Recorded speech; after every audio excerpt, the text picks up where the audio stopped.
Okay.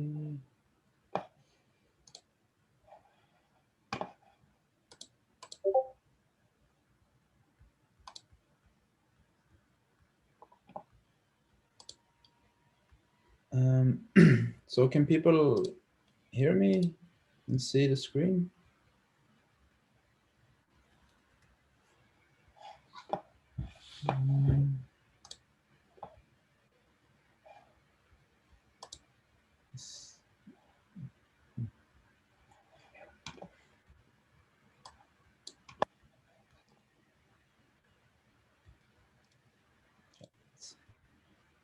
Yes, okay, good.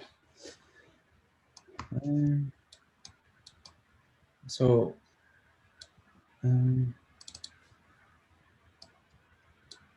now you have 7, okay, people are still joining, it seems.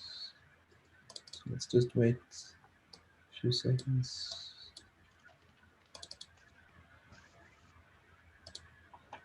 By the way, you see this Visual Studio screen, right? Not the. I'll try to share the presentation.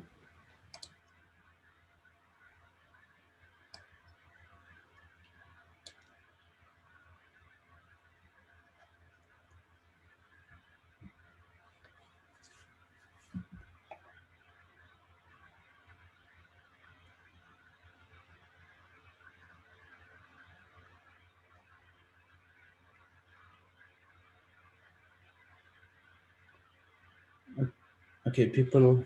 Okay, let's just start. So you all signed up to this course, and it's a great course, but it's not the easiest course maybe. So all of you should be prepared to do your best work. But it will be fine. So my name is Rasim. I will teach this course this semester, and you kind of already met Rodrigo and Wahid during the labs, but they will be your assistants. So actually all of us three are PhD students, and we all share the same office as well. So if you need help outside the hours, you can drop by, but I would recommend you to first write an email, because it's not every day that we will be here, and especially during the COVID situation, we have also the recommendation to work from home. So yeah, this is a master's level course, and therefore we expect that you already know some basic things, such as you should be proficient in at least one programming language. In this course, we will mainly use Golang, and yeah, we also go into networking, database, operating systems, and some mathematics, easy mathematics we will also use.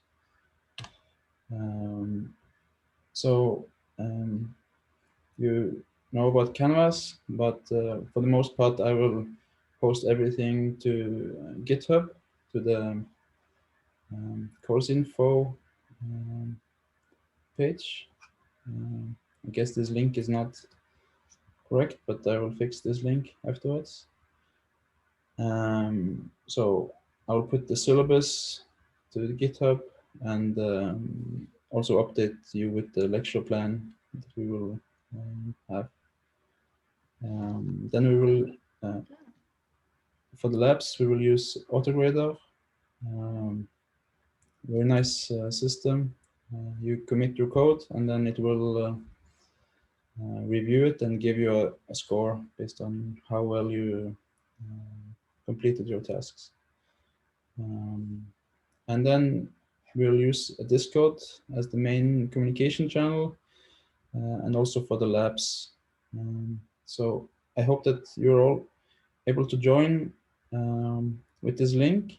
And if you have any problems with joining, then you should just write a message to me or to one of the TAs, and then we will give you an invite.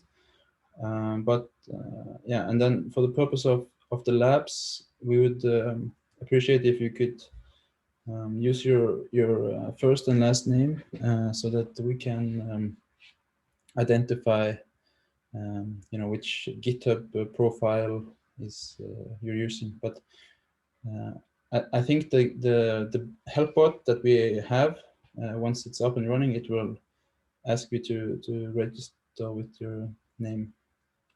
But until we get it up and running, it would be great if you could use your real name.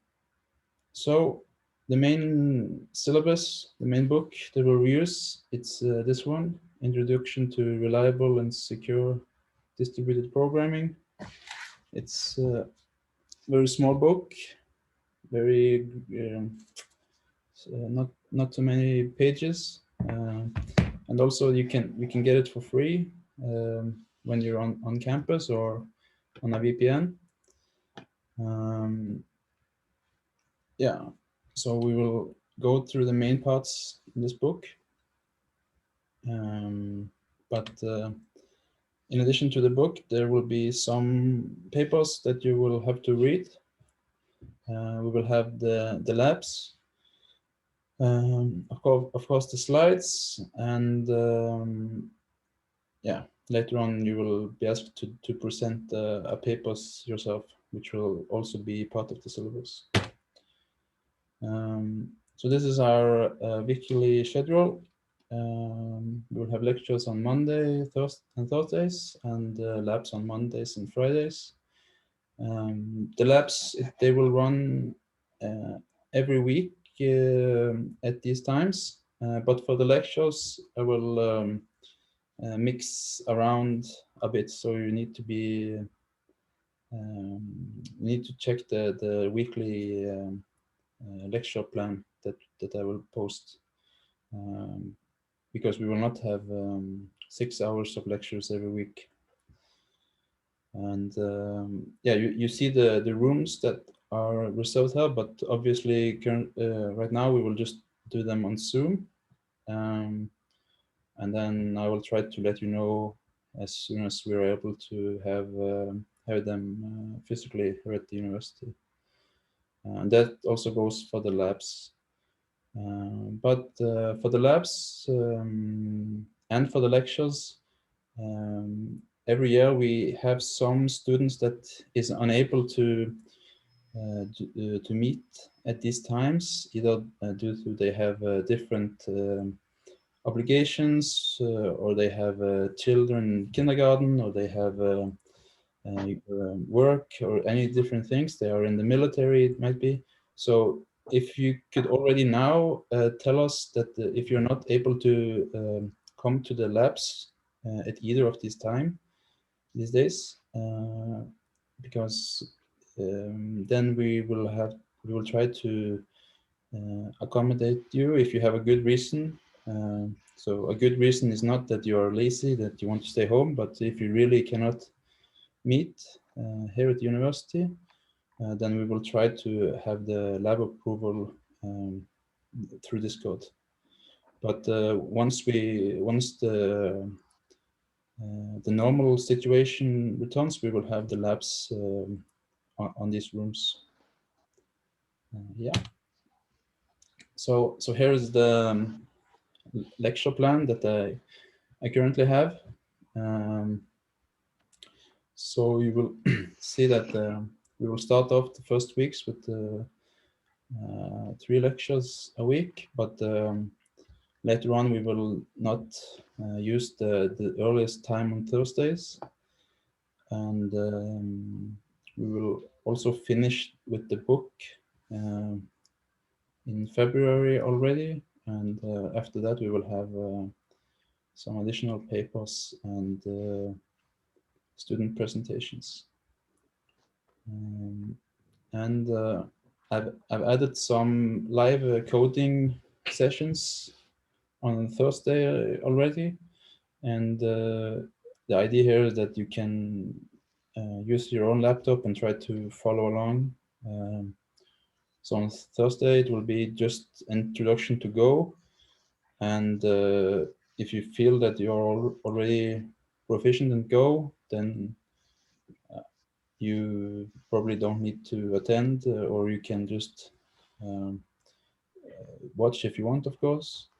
But yeah, I will just introduce briefly what's the main data structures in Go, and what is channels, and these kinds of things. And then I post at the bottom, you will see that there's 2 exams. One is the lab exam, and then there's the written exam. So both of these days are tentative. This is the date that I got right now, but they might change during the semester. Yes. So the book has some theory exercises that might be, you might get similar questions on the written exam, and I will also try to publish some exams from previous years. For grading, you will have 60% of your grade for the written part of the exam, and the labs will account for 40%. And you will also be asked to do a presentation of a research paper, and you will only have a pass or fail on this part. So for the paper presentation, it's straightforward. I will assign you a paper, a research paper, or if you have one yourself, you can ask me if you can present this paper, and you will just have a 10 to 15 minutes presentation with some slides if you want. You don't need to have a slide, of course, and give the main ideas of this paper. And what you present, it will be syllabus for your other students, and vice versa, that what the other students present, it will also be part of your syllabus. So you need to attend all the student presentations. Yeah, I will come back to more details regarding this, and also once I know how many students there will be, it will be easier to plan if we will have the papers in groups of 1, or you'll be alone to present, or if we need to have groups of 2 if there are too many students. Yeah, so you can have the presentation how you prefer. The main thing is that you explain clearly what's the main idea of the paper. So the labs, as I said, there will be on Mondays and Fridays. We have 2 students, teaching assistants, and you are a lot of students. Now I see that there will be up to 40 students. And since they are only 2, we need to try to be more efficient with their time. So please just try to solve the problems yourself first before you ask them. And sometimes they will just need to, they only have time to point you in the right direction. They cannot be expected to do task for you because they are very limited on time. So if you have problems with installing Windows or installing Linux or getting your network to work or Wi-Fi issues or anything of this sorts that is not strictly related to the labs, then we expect that you will solve this without involving the TAs because they don't have too much time to help on issues which are not related to the course. And Discord, in Discord you can ask for help or you can discuss with your fellow students.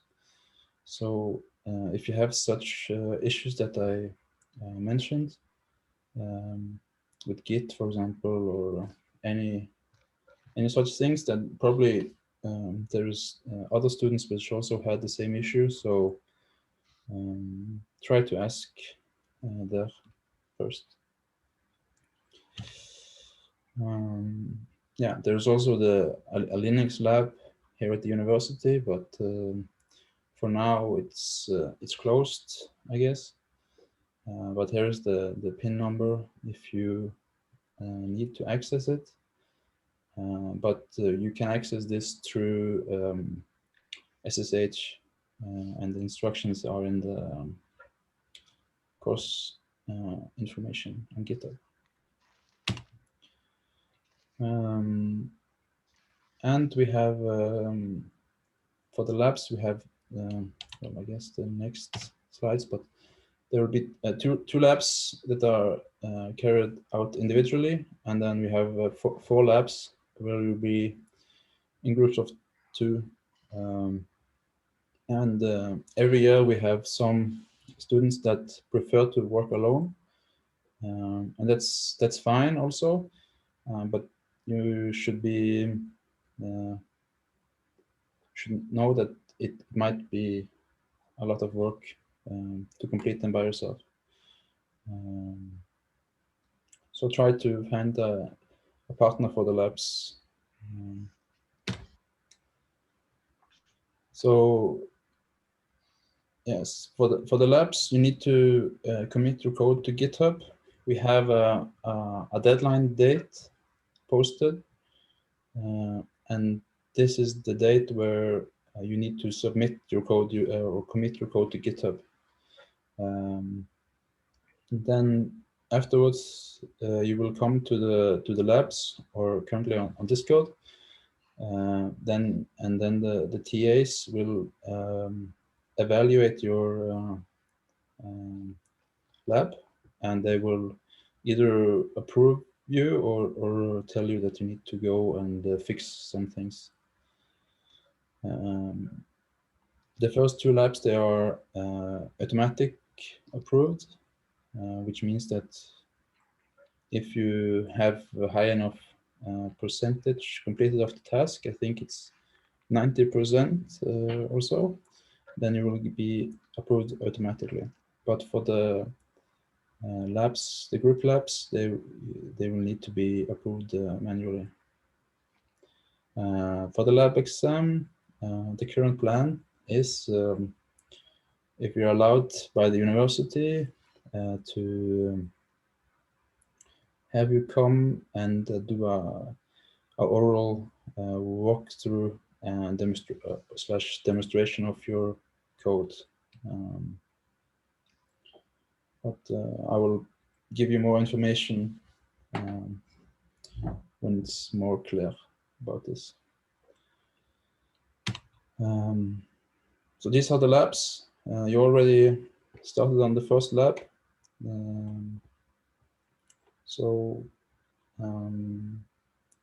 Yeah, the first 2, you only have a pass or fail grade, and they are quite,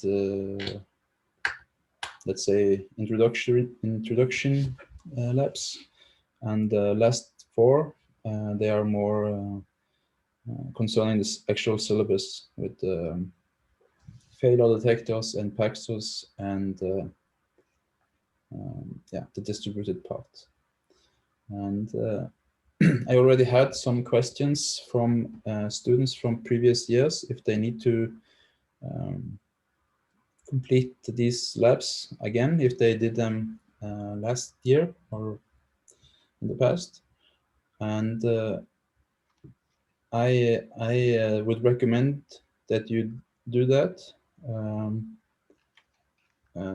for your own sake, and also at least last semester we had only lab 1 to 4, as you will see here, and 2 semesters ago we had 1 through 5. So lab 6, it's totally new, and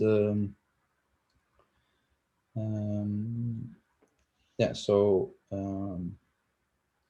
I would recommend that you will do them because we plan to give you a grade for the labs, 40% of your total grade. If you still don't want to do them for some reason, please write me an email and I will try to get in contact with the exam office and give you a official answer if you need to do them or not. Yes. So yeah, in this course we will use the Go programming language. It's a very nice language, very great for concurrent operations. It has coroutines, channels, and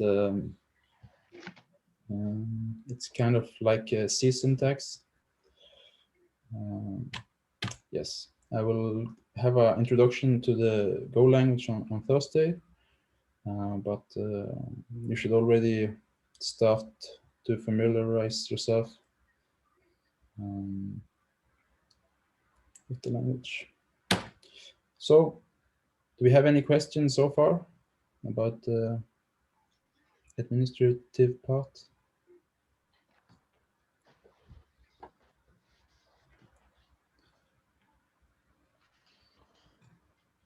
Yeah, recordings. I hope so. I clicked on the recording button here, and if everything works out, I will try to publish them somewhere.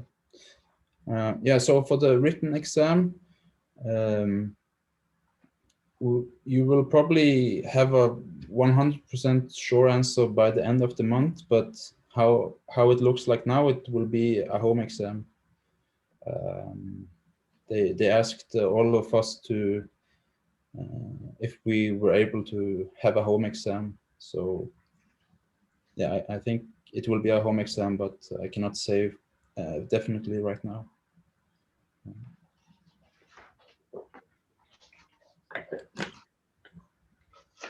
But I will try to make it anyways, so that you will not be able to have any trickery. Okay, so if there's no more questions, let's go into the actual part of the course. I had some slides. Oh.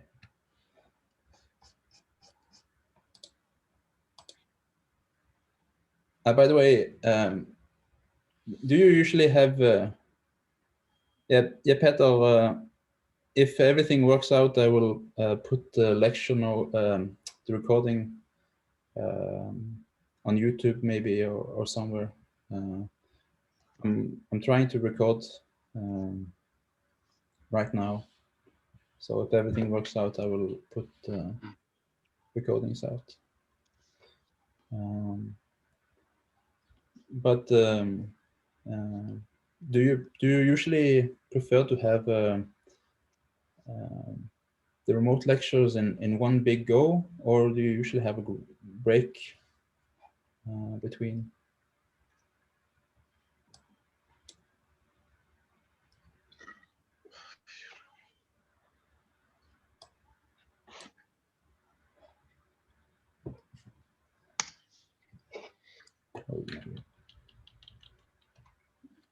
Okay, we only have one response, so let's go.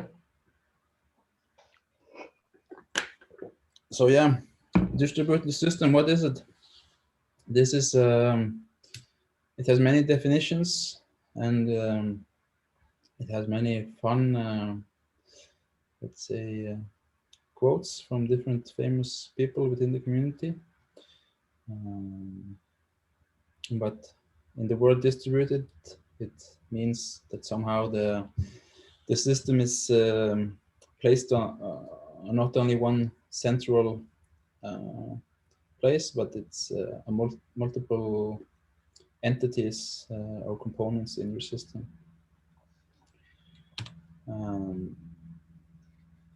So here we have a typical example.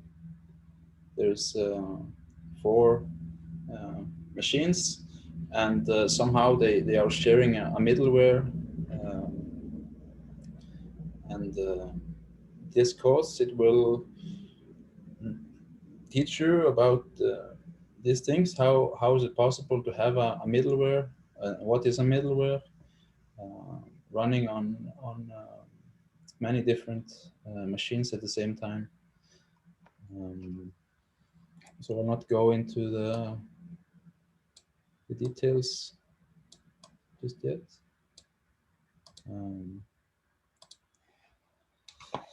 But let's see what we have here. Yeah.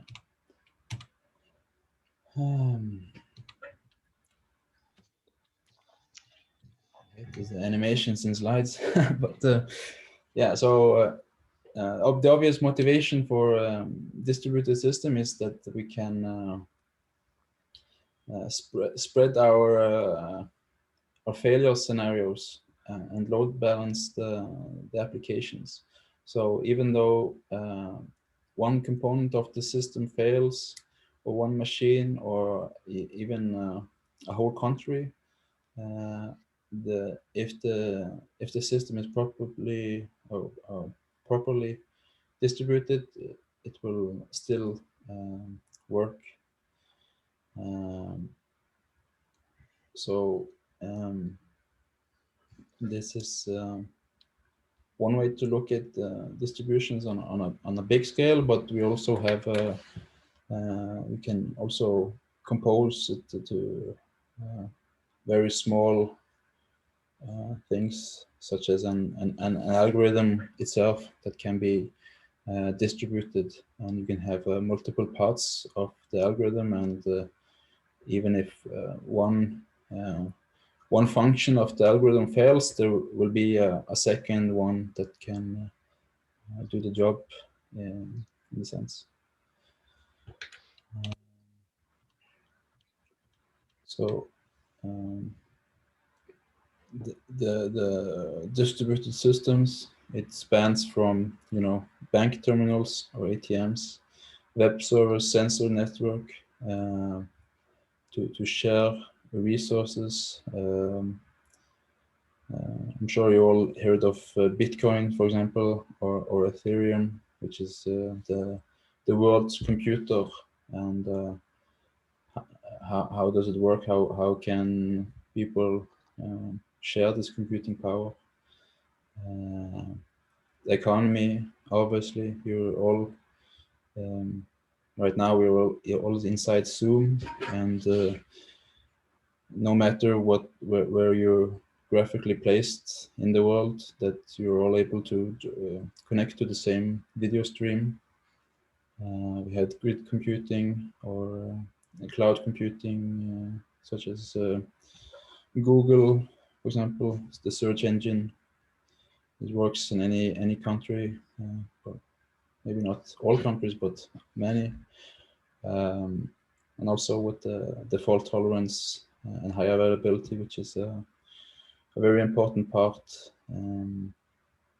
that it allows components of the to fail and to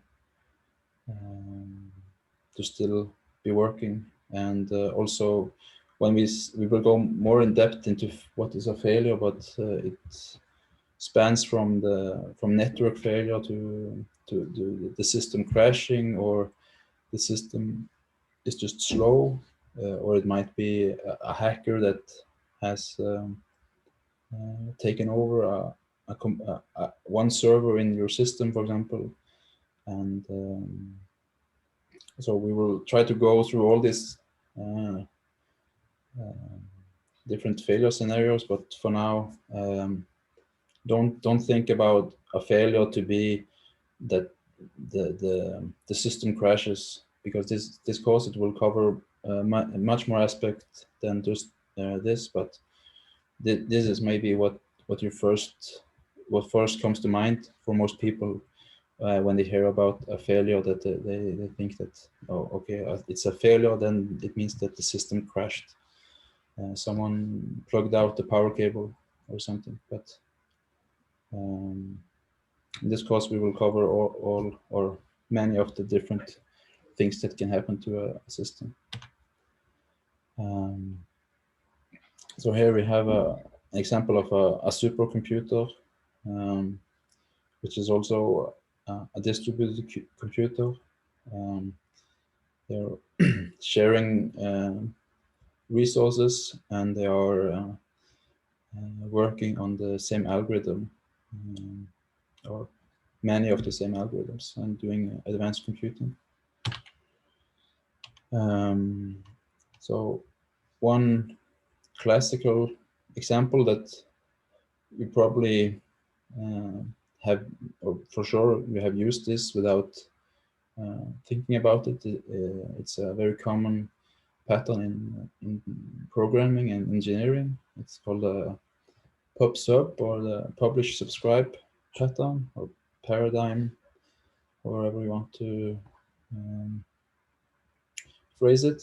But the main idea is that you have a set of publishers. It might only be one publisher, and you have a set of subscribers. And the main point is here that you want to give some information somehow. And probably you heard about, for example, an RSS feed, which is something that you can imagine is similar to this. And the main idea here is that it should be event-based. So we have this figure here. It shows how a pub subsystem works on a high level. So we have three main components. We have the publishers on the left, which are responsible for writing information through the middle part here, the event service. I don't know if you can see my mouse here. Let's see if I can put on a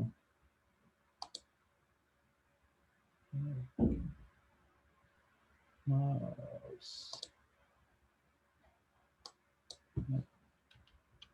Great.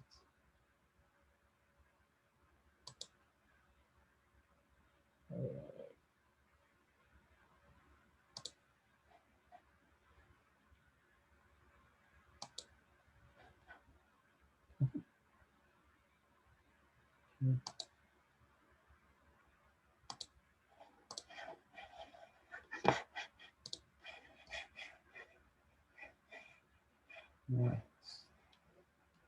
Just my mouse disappeared. Okay.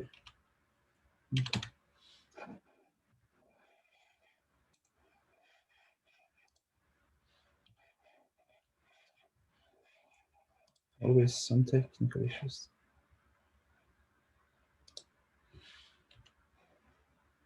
Let's try to just close this.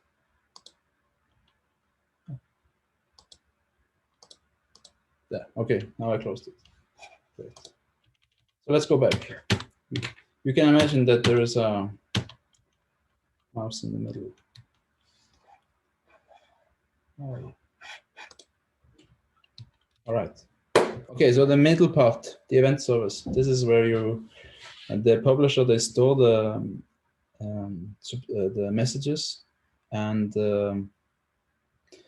this is like let's say a database or a storage method somehow. And on the right side there is the subscribers. So the subscribers, they are the readers, and they will first do a call to the event service to say, subscribe, I want to subscribe to any news about the weather, for example. And anytime a publisher writes to the event service with this the tag weather, the subscriber will receive this message. So this is the classical publish subscribe system, and you will also use this kind of pattern in your labs, a similar pattern with this in using Go channels. So just keep this in mind. And we have three, or at least three, main parts or main, let's say, abstractions for disseminating information. The classical best effort. You can you probably heard of UDP if you had a network course. It's like the sender, he just sends out information on the network, and if anyone listens, that's great. But if people lost the message, it's never mind for him, because it's not so important information. And typically, this best effort broadcast, this is what you will use on a video stream, for example, or on a telephone call, because even if you lost some frames or some milliseconds of the audio, you will not go back to try to retrieve these frames, because it's more interesting for you to just keep watching the stream. So usually this has a higher performance. Then we have a reliable broadcast, which means obviously that it's reliable. But what does it entail to be a reliable? And in this world, it means that you have some guarantees by the algorithms and the system that if you lost any data, or let's say in the video stream case, you will get notified about this, that you will either you will know that you lost something, or the algorithm will be so smart that it will fix these errors. And this is well, you can to have a synergy with the video streaming, is that best effort broadcast might be a video stream, whilst the reliable broadcast, it might be the download that you download, and because when you download a file, you obviously do not tolerate any loss. And then there's a agreement abstraction, which we will come, it will be more clear to you once we go into the what's the consensus algorithm in these things. But many times, or very often in distributed algorithms, it is very important that you receive all the data in the correct order. And it, for example, if you imagine a banking application that the deposit must be before withdrawal, for example, that if we didn't have a strict ordering of the transaction, people could perhaps withdraw more than what's in their account. So this agreement we will come back to when we talk about consensus. So a distributed system, it has many parts, many things, which makes it very complicated. Um, in this simple figure, we have 3 computers, but as you see that between the computer there is always a communication latency, even if you are on a very great 100 gigabit LAN. Still you will have a latency when you are communicating, and also if the processes are running on the same computer, there will also be a delay between them. And in our world, we need to account for this latency, which is probably not something that you're used to if you did programming in different courses, that everything runs on very nicely on one thread, or one routine, or but in our world, we will have different components which have a communication latency between the processes. And the process itself, when it's doing something, it will have a latency. And in general, we cannot use the clock or the time on your on the different computers to synchronize, because it's not possible, or it's nearly, let's say, you cannot make the time synchronization so accurate that it will be sufficient. Yeah, so this is the main characteristics that we have in a distributed system, and I'm sure you will all know these once you start working on the labs, because you will run into all these kind of issues when you try to implement Paxos, for example. So this is the caveat, let's say. The distributed systems, the more components that we add, it makes the work for the developer or the engineer more difficult, because the more computers, the more processes that is in the system that you need to manage, the more complicated will be the algorithms and the synchronization for us. But for the user, this is the opposite. For the user, the more components, the more things that are working, it will be more better for the end user. And you can just imagine that we are so used to the web services or the web pages that you're accessing these kind of things every day. YouTube, Google, your Wi-Fi connections, all these things. It's working for the end user, so it seems like one component or one system. But inside this system, it's many different moving parts, and so it's a big beast underneath, very complicated. But for the end user, it seems very easy. So this is the motivation of why do we distribute things.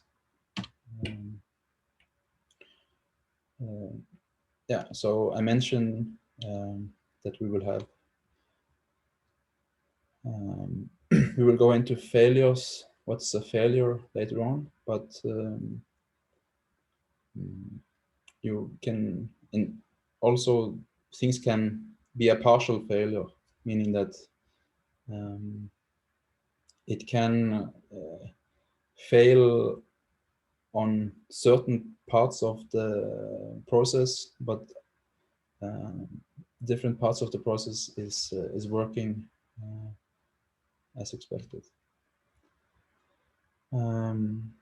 So some of the design challenges, which I probably mentioned before, we have the heterogeneity, if I can pronounce it somehow. Basically, it means that in one system you have, or you can have, many different components, hardware in a hardware level, or on the software level, the operating system, the network, and also the people administrating it, and yeah, it might have it might be working in a country where it has a different set of rules. So inside your system, you cannot expect that all processes is behaving the same way. So for this part, we have what we what we call a middleware, which I briefly went into previously. But a middleware, it's something which abstracts these things and make it seem for the developer or the end user that it's uniform or the same. It's homogeneity, not hetero.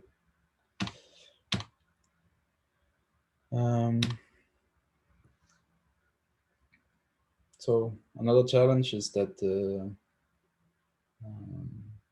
should be open, or can be open with interacting with the different systems. So to follow the well-defined interfaces, and there's many types of interfaces for these things. Here we have one example with the different .NET and Java and database things on the top,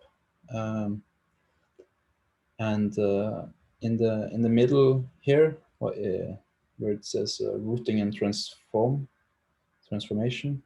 This is the middleware, where you will see at the bottom there is two blocks, service consumer and event source, that they are interfacing with this big beast through this interfaces. And this service consumer, he doesn't know if he's talking with .NET right now or with Java or the database. The main thing is that he is interacting with an interface, and the details of the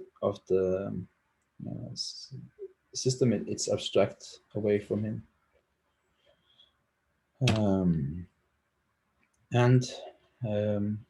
Yeah, we need to, of course, have the security aspects, which some of you, or all of you, already covered in the DAT510 course with CIA properties.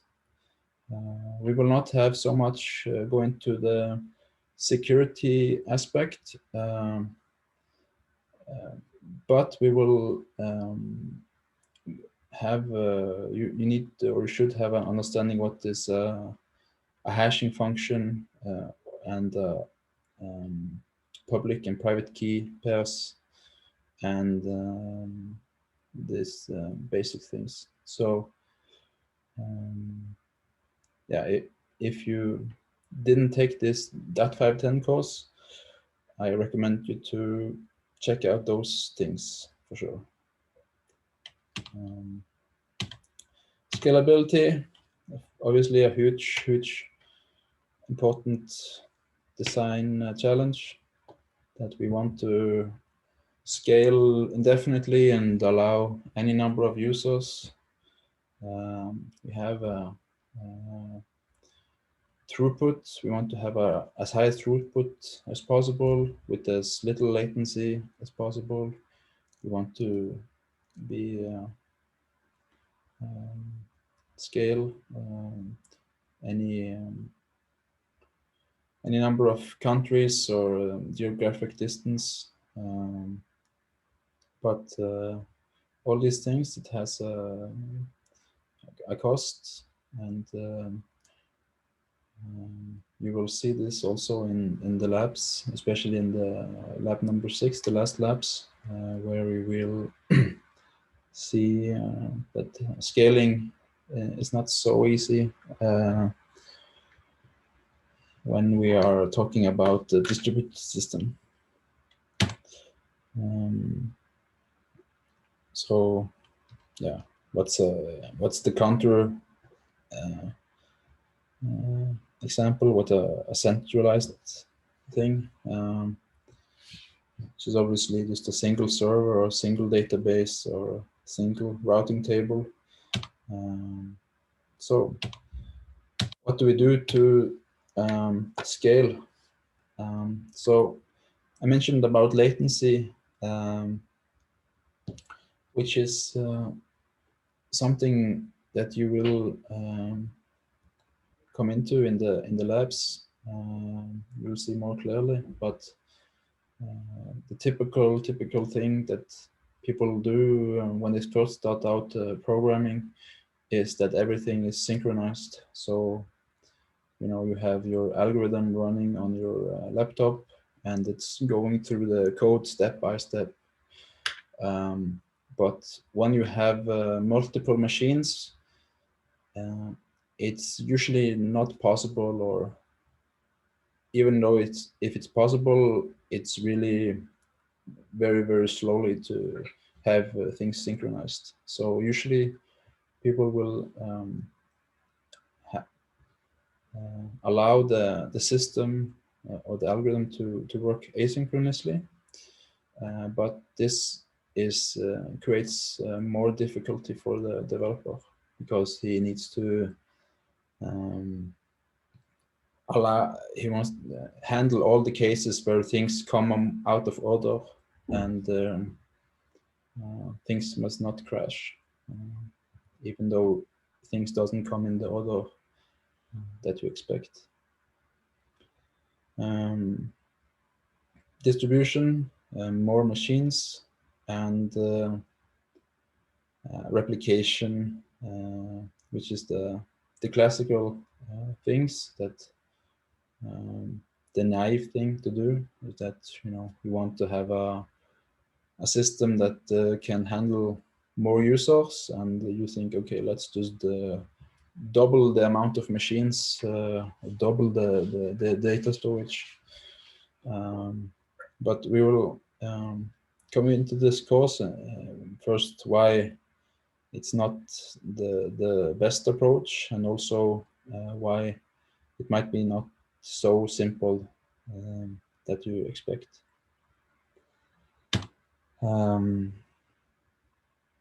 Yeah, so here's the DNS, which you probably all used, the dynamic name service or system.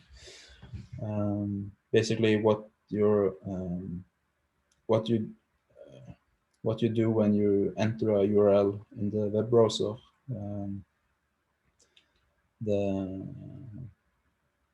The networking layers use DNS to find the correct IP address of the host you're trying to access. And DNS, this is a very, very old and classical example of a distributed system, where it basically means that there is no entity, or there is probably some root nodes or very big nodes that has the complete view of all the domain names. But in general, it means that, for example, the countries that you see here on the layer number 1, they can have a sort of responsibility of everything that's underneath their top domain. So we will go more into the DNS later on. So yeah, as I mentioned, that adding more copies, it's not completely straightforward, because you need to handle the cases that, for example, you try to add another copy, but what happens if one copy crashes during synchronization? Will you roll back? Or, for example, if you have only 2 copies, if one crashes, how will you know which is the right one? Is it the crashed one or the new one? So therefore we will have algorithms such as Paxos that you will see later on, that will coordinate these things so that we can handle the cases where parts of the system fail, even during a critical period such as the synchronization. Yeah. Yeah, I mentioned we have many types of failures, and all these failures, there's in general no way to always detect a failure, depending on the model of the system. So we have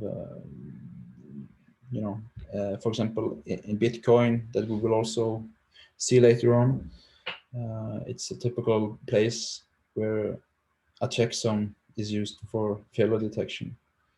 And the checksum, it basically means the hash, the cryptographic hash of the message.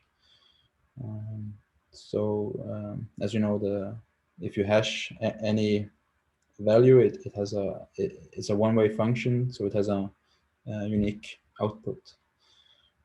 So if the message that you receive, it doesn't match the checksum, then you know that there's something wrong. Then we have a timeout, which is very straightforward. You expect a response within 10 seconds, and if you don't get it, it's a failure.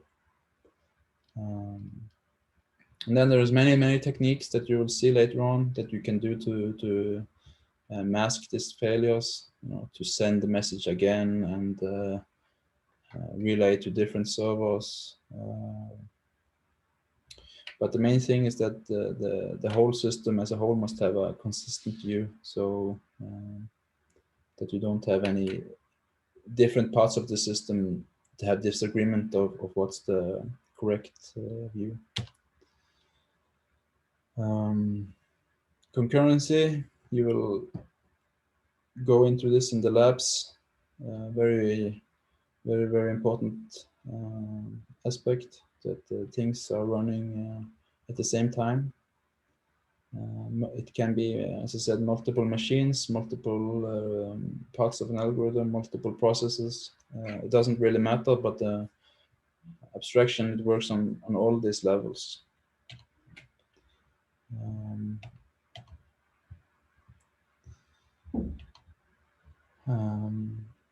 Transparency, it also something design challenge, and a good example of this is that if you're driving a car and you're on your phone, you're driving,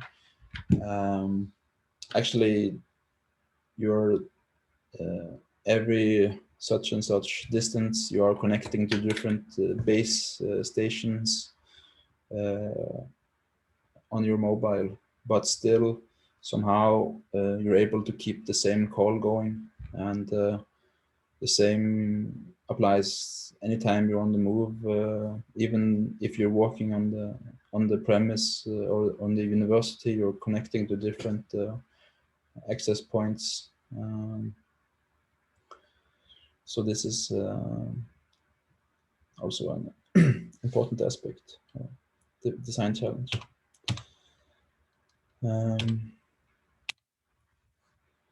And it can be also used for hiding for the use of the underlying failures or the replications of the underlying systems. Yes, okay.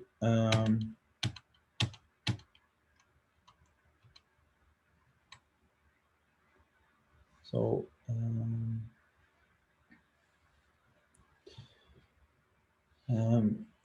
yes, okay. Let's skip ahead to the clocks. This is kind of the main thing that you need to get your head around, is that we cannot use clocks to synchronize between processes or computers. So this is what typically students will struggle with in the introduction part, is that they like to use timeout and sleep and this kind of things, but in general we don't use those. We will go into logical clocks later on. It's a logical clock, but not a normal clock that you will see on your watch. But in general, that we cannot use a synchronized clock, and you will see why later on. This is, topology of a decentralization and centralization. Yeah, probably you all saw this before, but in the decentralized topology, we have no one entity that controls the whole network, but we have many different servers that is responsible for serving the end users. But this also means that it can be that someone has complete information, but in general, there is no one that you can trust that knows the entire network. And you can probably yourself imagine many such systems, but I always go back to the blockchain or Bitcoin examples that probably you all know something about, but we will have a introduction later on. But even though there is let's say 1,000 people mining Bitcoin blocks, that when one person finds the block, it doesn't mean that the other 999 knows about it. And even if when he publishes his block, it will be some time until the rest of the network knows about this. And it can be that two people or two machines, they can discover one block at the same time or nearly at the same time. And there's no clock in this Bitcoin system, so that there is a general rule that the first person that discovered the block will win, because it's more about who can push out their information to the rest of the network first. So yes, some pitfalls, very common. you will come into this on the labs. Probably you will all, no, maybe not all of you, but these things is something that you will see why why the things is not always so straightforward to implement. Yeah. So I already mentioned many places the systems are used. Clusters, for example, you have in a cluster, it's typically that you have the same hardware on the different machines. But in the one level above, in the grid computing or maybe cloud computing, we can have different machines. So without the same hardware, without the same operating system.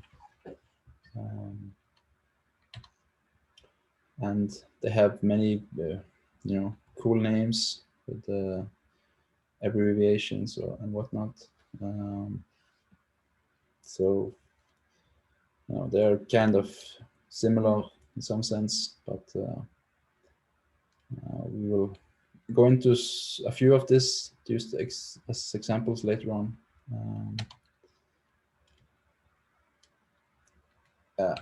So let's skip ahead to maybe the more interesting things. Databases that I guess most of you had database course to know what the ACID properties are, atomicity, consistency, isolation, and durability. And these four properties, they are not directly translatable to distributed systems, but in some sense that you can still think about these four properties that we in most systems you want to have similar kind of properties. Yeah, so as I mentioned, atomicity, everything succeeds or it fails. Obviously very important when you have multiple machines, that you don't have only one machine executing the command and then the other ones are not doing it. Unless obviously the system is designed like that. This all depends on the design of the system, and you will see this later on when we go through consensus algorithms, that it might be fine in some systems that you will allow that only one can execute the command. It's not necessarily bad, but it might also be that this is very bad, that if you have all the machines executing different commands, it's impossible to synchronize them later on.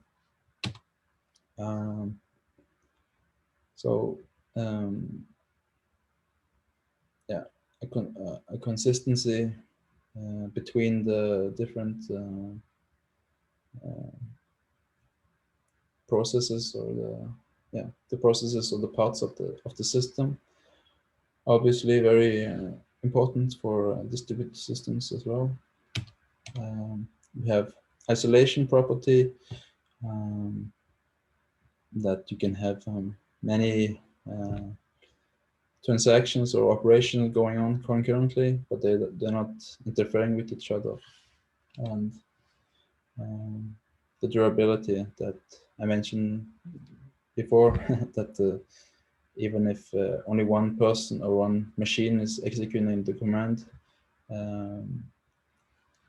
if he is crashing afterwards, after he executed the command, the system must somehow still work or still be able to continue without failure. So this is where durability can come in your system.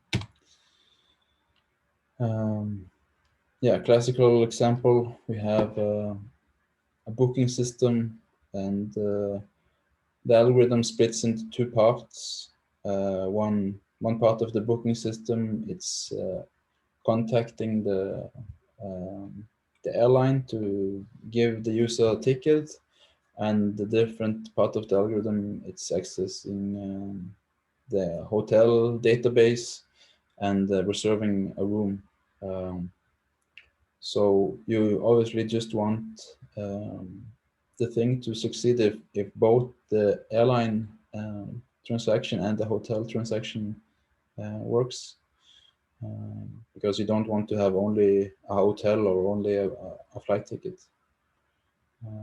So this is where we can use a consensus algorithm, for example, to solve this issue, and you will see this later on. So from the book, in the first chapter, it's a very short chapter, and I recommend you to read the book. So I'll just very fastly go through the main figures of the book.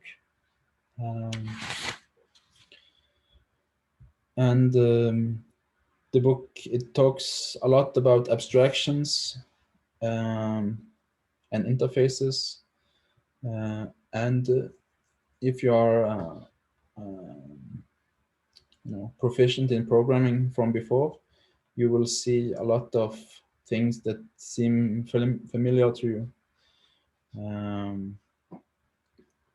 But the way that the book describe everything, it's like a event-based system, so that we have a component, and the component in the context of the book, this is usually part of an algorithm, and there is events that is communicating between the parts of the algorithm.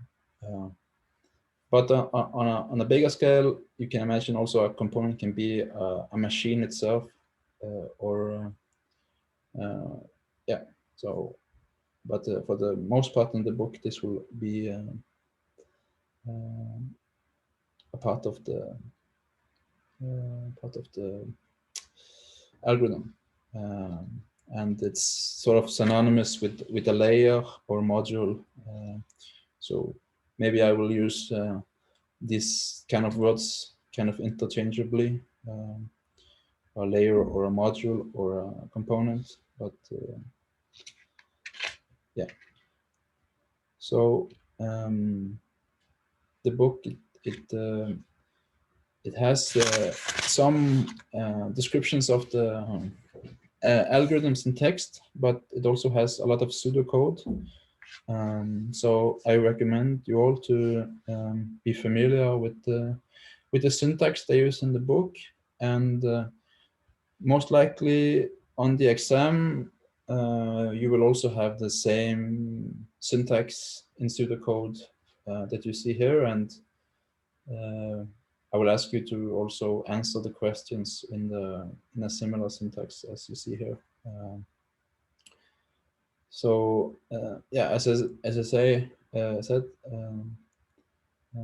it's pseudocode, so it's not completely strict on the syntax, but for the most part in the book they have events, and event, it can be a message that come, or it can be a part of the system happens. It's not a specific thing. It can be anything that triggers this event. So the algorithm itself, it will say what triggers the event, and they are processed in isolation. So for example, these two that you see here, if the both event 1 and 3 is triggered, then they will not interfere with each other. They will work in isolation. And yeah, so here you see the book is using the word layer as opposed to component, but a layer, but this is it can also be, usually this is also like a part of a system that the system or the algorithm, it has different layers, and we will in this course we will start on the lowest level with layers, for example with broadcasting, to meaning that to send a message from one process to another, and then we will build layers on top of this, a more simple abstraction, simple layers to get the abstraction of a total order broadcast or reliable broadcast or anything that we will build, as you will see. But this is the main part, main way that it's presented in the book, and you see these 4 arrows here. So the way it works in general is that you can imagine that the user is on the top, and he's sending something down with the request, and every time it goes to a layer, the layer has some algorithm, and then usually it will send the message through what we call the invoke further down the stack until it reaches the bottom layer, and then returns up through the indication all the way up to the end user. Yeah, and then the book, it has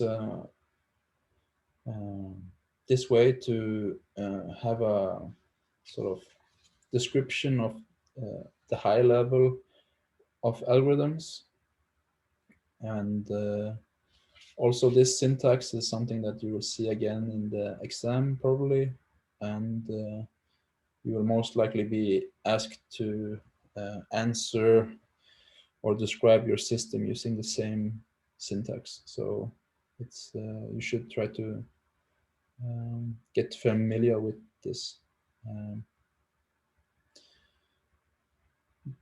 But it's not difficult syntax at all. Now I don't have a mouse to point, but if we see on the request, it has this,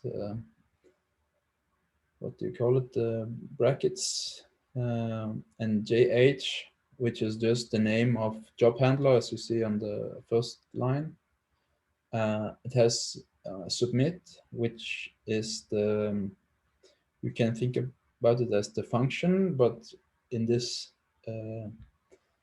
way of describing it's an event that you request with the event called submit. But and then it has the pipe symbol, and then job, and job it is the parameter. So after, in this example, it has only one argument or one parameter that you send in, but sometimes you will see that it can be many of them. And the indication, it has the same syntax, just that it's returning or triggering the confirm event. And then a very important part is on the end, that you will see what properties is given by this module. And later on, already on Thursday, we will go into different algorithms which we will use as foundation layers, and these will have different properties which we will use to build on top of. So this algorithm that we see, the example that we see here, it has one property, which is just a guaranteed response, meaning that you will, at least this algorithm, it promised to us that we will get a response. Yeah, and this is the synchronous way of implementing this. That when we receive something on the submit event, there is one function called process, which is not described here because it's not really so important. But it does something, and then once it's finished, it triggers the confirm event. And we can say that as long as we can assume that the process function never crashes, this will eventually give us a response. But we have no way of telling here if the process function is running for 1 second or 1 month or 1 year. But as long as we have the assumption that it will, one day it will finish, we satisfy our guarantee. And the asynchronous way of implementing this is a bit different. And here we are using buffers, and you also need to be familiarize yourself with the syntax here. So we have on the top part, we have a upon event in it, and it says buffer colon equals or a 0 with a slash. And in this book, this means an empty set. So it's like initializing an array, but it's empty. So nothing too fancy here. And in the submit event, we have a buffer colon equals buffer, and then we have a u, and then we have some parentheses around job. So the u, it means union, and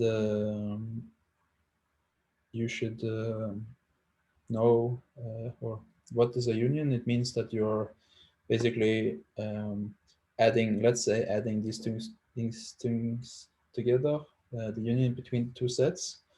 So everything that's in buffer will be added together with what's in the right side, which is job. So the end result will be the empty array plus the new job that was submitted. And if this submit event is called multiple times, every time the job will just be added to this array indefinitely. In the pseudocode, we don't have any limits of the size of the array or such things.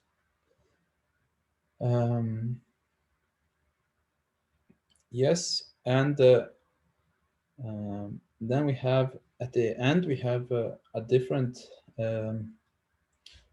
event. It doesn't say event here because here you see that it's actually not something that's triggered externally. It says upon buffer not empty. So whenever the buffer is not empty, meaning that somehow there was something put into the buffer, this function or this event will run. So it selects, finds a job from the select job function. It's not important what this function does, but from the name, we can just say that somehow it's getting a job from the buffer. Then it's running the process command, and in the end, it's taking the buffer and then a slash, and then we have the job. And this backward slash here, it's the intersect, I guess, function, or I guess it's maybe it means that you're removing this job from the buffer. So you're taking this job element out of the buffer.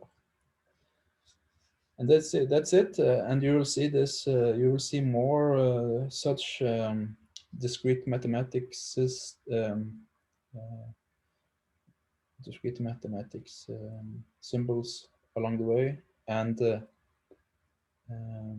yeah, just don't or forget that I said intersect, because this backward slash, it's just removing the job element. If we will have the intersect, it will be the u just the opposite way. So it will be the u and then looking the other way. Yeah. So here we have a in the book they add another layer on top of the job handler. This is typically how the book works for the algorithms, that they take the basic algorithms and then they do something on top. And if we go to the module description of the book, that now we see that it has not only one property, but now it's two properties. So it's not so important in this example, but as you see that now we have, in addition to the guaranteed response, this layer on top, it gives us the soundness property, which just say, that if a job transformation fails, it's not processed. And the main thing that you need to concern yourself with in this example, this is the syntax in this book or this algorithm. So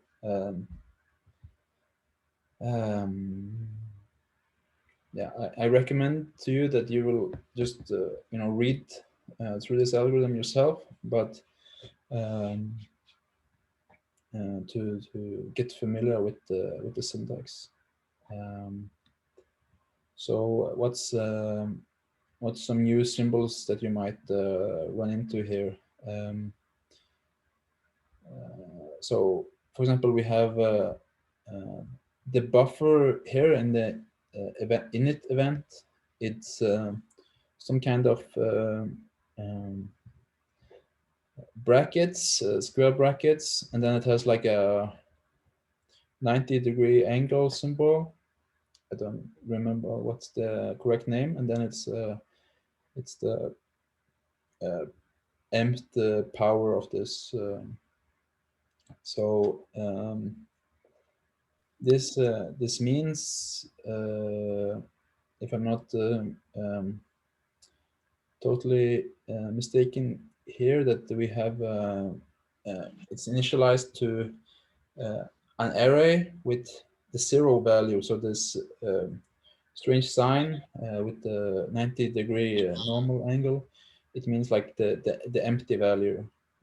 So there's one special reserved value that's like the empty value. And typically in programming language, if you implement the int array, for example, the default value for an int is usually 0.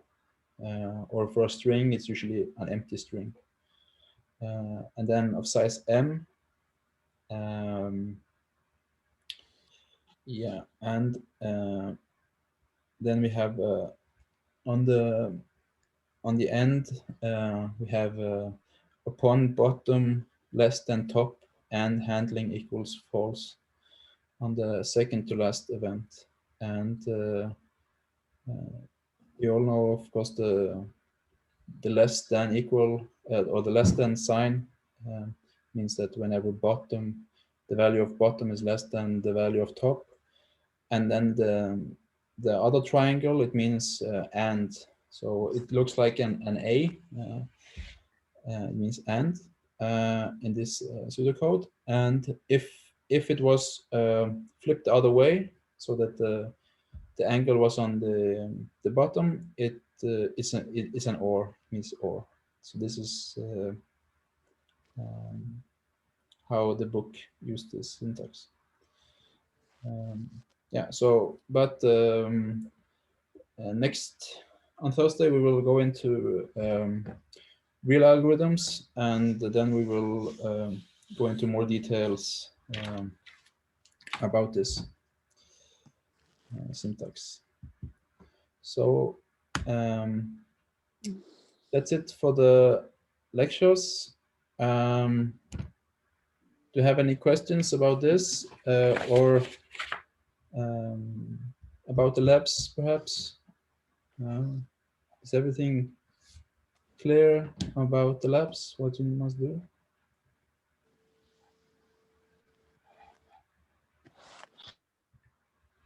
Because I was thinking, since we have 15 minutes or so, I was thinking that I can perhaps show you very, very briefly what you should do in the labs. So if I can try to open.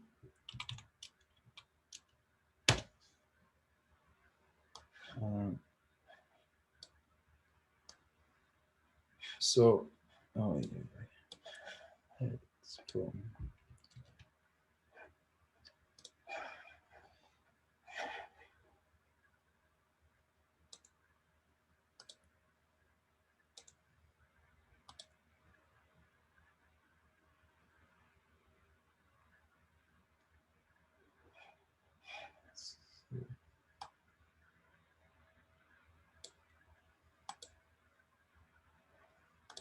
Okay, we have two questions. Okay, so the first one regarding the TAs or the first two labs. For the first two labs, you can, if you go to the course information that we have somewhere. And in the course information, we have the lab plan. And here are this is the lab plan. And as you see, these two first labs, they have automatic approval, meaning that you just submit the GitHub, and if it's enough percentage correct, you will pass this. So before you don't need to deliver the first two labs, they are approved. But from lab 3, you need to find yourself a partner. Let's hire in this, and we want to. Yeah, there's some background noise. Okay, now yeah, maybe. Okay, now I muted someone. Okay, yeah. So for the labs from 3 on, you should be in groups of 2, and these labs, they will be approved by the teaching assistants, and also they are subject to grading later on the lab exam. So do your best work on these labs. And we have 7 slip days, meaning that you're allowed to have 7 days that you are past the deadline. But please, I would recommend you to take the labs seriously, because it is a lot of work to finish all these tasks. Yeah. Okay. And then for the Hadoop question, so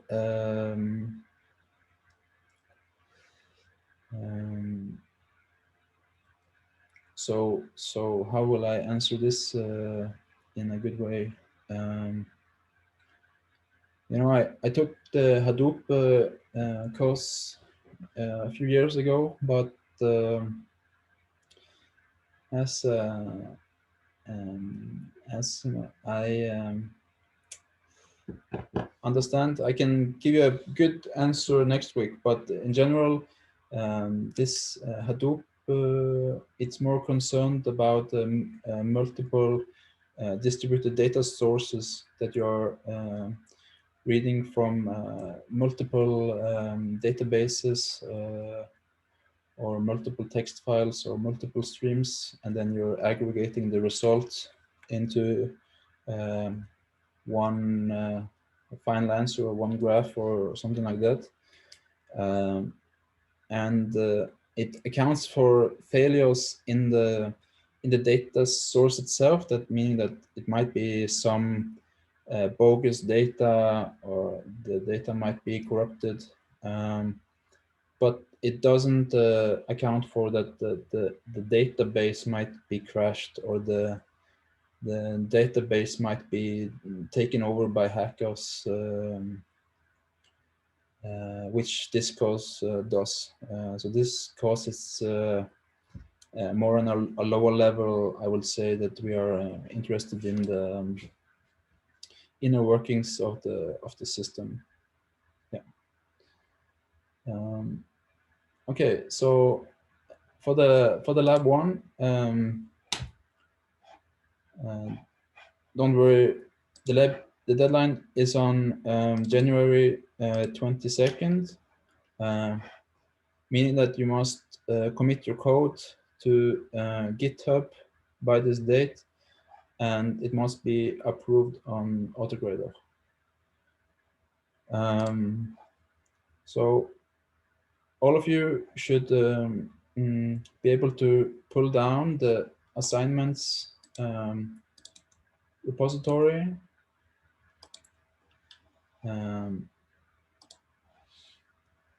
And it should look like this for now. It should just have one lab, and you should be able to get this pulled down on your laptop, and you should start working on the the Go part or the setup part. And when you do this, you should start by reading all the instructions given here. And on Thursday, I will give you like a small introduction again on these things. And you can run this Go test functions to see locally on your machine how well you programmed your algorithm. And when you feel that you have done a good job, you do the git commit and git push, and afterwards you can go to AutoGrader. And in AutoGrader, you will not go to here, but you will go to results, and then you will find your name. And once the things is set up correctly here, you will get your score, and it will be a green text, and you will pass the lab. And yes, so we also had some questions about Windows and using VSL. We have some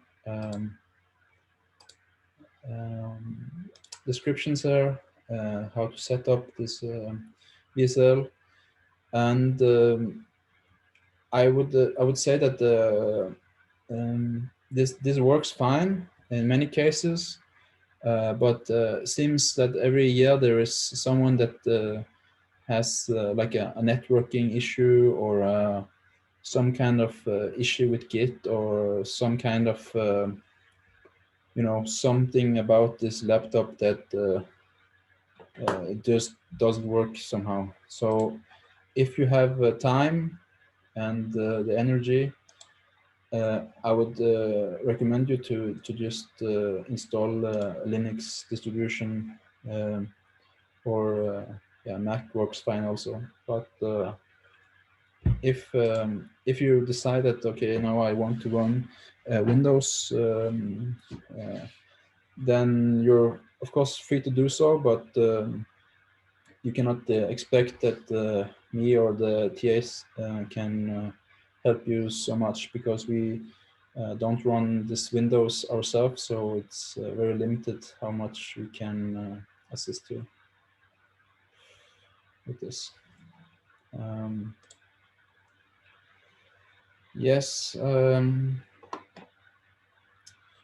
Okay.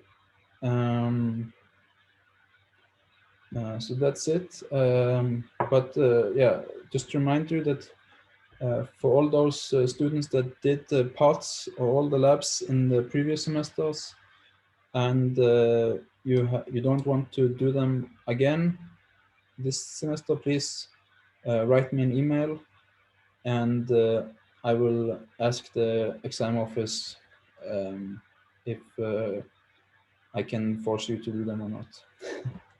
Okay. So if there's no more questions, we will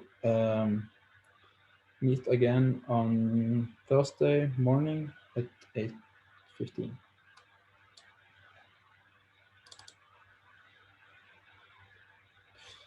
Okay.